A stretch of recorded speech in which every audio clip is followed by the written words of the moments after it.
Falar a língua dos clientes é essencial para criar relações de proximidade e de confiança, mas comunicar eficazmente em dezenas de idiomas diferentes sem comprometer a qualidade ou a rapidez da comunicação não é tarefa fácil. É aqui que entra a Unbabel. Desde 2013, a startup portuguesa tem revolucionado o mundo das operações linguísticas, combinando inteligência artificial com uma rede de editores humanos para criar traduções de alta qualidade. No episódio de hoje, falamos com João Graça, cofundador e Chief Technology Officer da Unbabel, sobre a mais recente tecnologia da empresa, a Tower LLM. Vamos explorar como esta tecnologia foi desenvolvida e de que forma está a impactar a forma como as empresas comunicam. Eu sou a Abigail Batista, gestora de comunicação na Phase Agency, e estão a ouvir o Tech Refresh.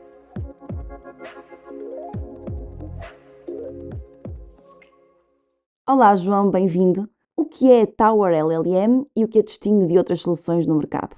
Então, o Tower LLM é um Large Language Model, como o nome indica, e uma das principais características é que é um Large Language Model que foi treinado desde o início a pensar em ser multilingue. Ou seja, muitos dos Large Language Models, como o ChatGPT, como o Claude, eles não são intencionalmente multilingues. Eles acabam por ser multilingues um bocado mais por acidente, se bem que isso tem vindo a melhorar agora, enquanto o Tower, sendo nós a empresa de tradução, foi feita para cobrir o máximo de linguagens e ter uma distribuição dos dados o mais uniforme possível entre as linguagens e não ser tão centrada em inglês. Essa é a primeira grande diferença. A segunda diferença é que foi um modelo que foi feito não para ser usado de modo genérico, ou seja, não para resolver exames da ordem dos advogados, mas para ser especialmente bom em tarefas de tradução ou tarefas relacionadas com tradução, como a correção de erros, como reescrever a própria tradução e adaptar a um perfil de um cliente final. E o que é que isso implica? Isso implica que depois da primeira fase de treino, que é treinar um modelo grande para muitas línguas, há uma fase de refinamento, normalmente chamada de post-training, com muitos dados nossos para especializar o modelo para essas tarefas. E o resultado é que esse modelo é o melhor modelo para tradução quando comparado contra qualquer outra solução existente. Não por nós, houve uma competição na Workshop for Machine Translation que existe todos os anos, a comparar vários modelos, e o nosso ficou em primeiro. Um, ou seja, é um modelo muito bom. E porquê é que isto é importante para a Ambable? Os Large Language Models são a melhor solução para tradução neste momento. Ou seja, os modelos antigos, como a DeepL, etc., neste momento não são tão bons como os Large Language Models para tradução. Obviamente que essas empresas estão a lançar os seus próprios Large Language Models, mas é uma grande evolução aos modelos que haviam antes. Não só são melhores no contexto básico, que é o que é usado normalmente, como permitem muitas coisas que os outros modelos não permitiam. Permite passar instruções em que a gente especifica, por exemplo, qual é que é o estilo do cliente final, que antes era impossível de fazer, e ao descrever nas instruções qual é que é o estilo, a tradução sai com esse estilo.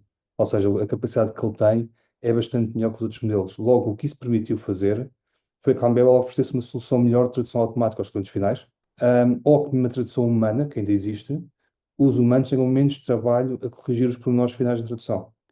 E como é que este modelo de tradução é treinado de forma a assegurar qualidade para os diferentes idiomas e personalização para todos os tipos de clientes? Sim, uma das vantagens destes modelos em relação aos antigos é que não é necessário treinar para cada cliente para conseguir ter resultados melhores para cada cliente. O que é que quer dizer com isto? Antigamente, normalmente o que acontece num modelo de tradução é, tem-se um conjunto muito grande de dados paralelos, que é de uma língua e da outra, e o modelo basicamente vai iterando por cada frase, tentando produzir um resultado, e depois se for diferente é penalizado e vai aprendendo com isso. Os modelos, os Large Language Models, não fazem só tradução, ou seja, o que eles têm é basicamente a internet inteira, todos os dados, e aprendem a prever a próxima palavra. Essa é a primeira fase do treino, é a fase como foi feito o modelo, por exemplo, do ChatGPT, o GPT-3, e depois há uma fase em cima disso que se chama o Instruction Tuning, que é ensinar o modelo a seguir instruções. E aí o que há é um conjunto de frases ou de prompts com a dada instrução e qual é que é a saída que é suposto acontecer. E treina-se um bocadinho nesses dados. No caso de tradução, essas instruções são traduz de A para B esta frase seguindo estas guidelines do cliente, com esta terminologia e verifica-se o resultado. Logo, nós usamos um conjunto dessas instruções para treinar o modelo. A grande diferença é que antigamente, para se adaptar um modelo a um cliente, era necessário fazer um bocado de treino do modelo com dados do cliente. Isso já não acontece nos Large Language Models. O que se pode fazer é o que é chamado de Retrieval Augmented Generation, RAG, que aparece muito agora em todo o lado, em que o que a gente diz é traduz esta frase de A para B, sabendo que já houve estes exemplos que foram traduzidos assim. E isso vai tudo na prompt. E estes exemplos que já foram traduzidos assim são exemplos, lá está, do cliente. Mas não estamos a mexer no modelo de base, estamos só a mandar na prompt que mandamos para o cliente. E a tradução já vem adaptada ao cliente final. É possível que as capacidades de tradução deste modelo ultrapassem as de um especialista humano? Como é que é feita a integração da inteligência artificial com a revisão humana? Bem, a maneira como nós integramos o modelo não muda muito, ou seja, nós temos o modelo que faz a primeira passagem e depois nós temos um algoritmo que estima a qualidade da tradução e depois podemos pedir ou não ao humano para ir rever a tradução. E o humano, no fundo, o que faz é vai lá e verifica se há erros e corrige alguns erros, reescreve algumas partes. E isso mantém-se, simplesmente a primeira parte fica muito melhor. Agora, a questão é, a quantidade de traduções que já não necessitam de intervenção humana para atingir a qualidade desejada é muito maior. Dito isto, eu não diria que isto é melhor do que um especialista humano de tradução. Não um humano qualquer, é melhor que eu, claramente. Mas eu acho que os humanos ainda são melhores a perceber a profundidade do que está no texto. E às vezes o sentido está lá escondido e com isso consegue capturar melhor as nuances. Dito isso, para grande parte das traduções que são feitas, estes modelos são perfeitamente bons, já não necessitam de humanos. E quais são os principais desafios que enfrentam no desenvolvimento e otimização da Tower LLM? Bem, eu acho que há três desafios. Um é know-how, e nesse caso nós temos uma equipa de research muito forte há bastante tempo. Estou muito orgulhoso de dizer, mas esse não foi um grande desafio, e tanto como o URLM exemplifica. Um grande desafio para empresas mais pequenas é compute, ou seja, os recursos computacionais são gigantes. Por isso é que se eu falo daquela história do mega data center do Elon Musk e disso tudo, e nós não temos capacidade financeira para continuar a treinar modelos gestos sem parar, ou seja, recorremos muito a projetos europeus e usar os supercomputadores europeus, que agora vão-se chamar os AI Factories, isso é uma coisa super relevante. E a outra é a aquisição de dados e limpeza de dados, em que nesse sentido a Ambel tem uma unfair advantage, porque sendo uma empresa de tradução há 10 anos, nós temos muitos dados nossos para usar para treinar o modelo. Qualquer pessoa que fosse começar do zero não teria esses dados. Essas são assim as três maiores dificuldades. Duas delas nós temos bastante vantagem, e a parte do compute é um problema para toda a gente. É possível partilhar exemplos de casos de uso de clientes que estão a usar este modelo de linguagem?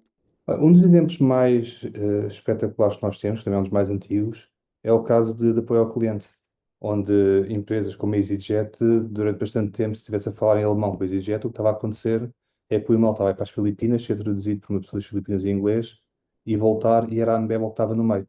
E estava no meio e garantia 10 minutos de turnaround time com um humano a verificar se estava tudo correto. Hoje em dia, com o machine translation, é muito mais rápido. Ou seja, como consumidor de EasyJet, está a conseguir trabalhar com muito mais línguas, sem sequer ter noção que existe uma máquina, um sistema no meio da pessoa que está a responder. Isso é um caso que é quase mágico, ou seja, a gente está a fazer enablement de comunicação em línguas diferentes sem que as pessoas se apercebam. Quais são os planos futuros para a evolução da Tower LLM? Mais idiomas, novas funcionalidades? Três vertentes. Uma é aumentar a qualidade, ou seja, temos constantemente a observar o que está a passar na investigação e fazer a própria investigação para ir melhorando a qualidade dos modelos, a qualidade de como seguir as instruções. A outra é aumentar o número de línguas.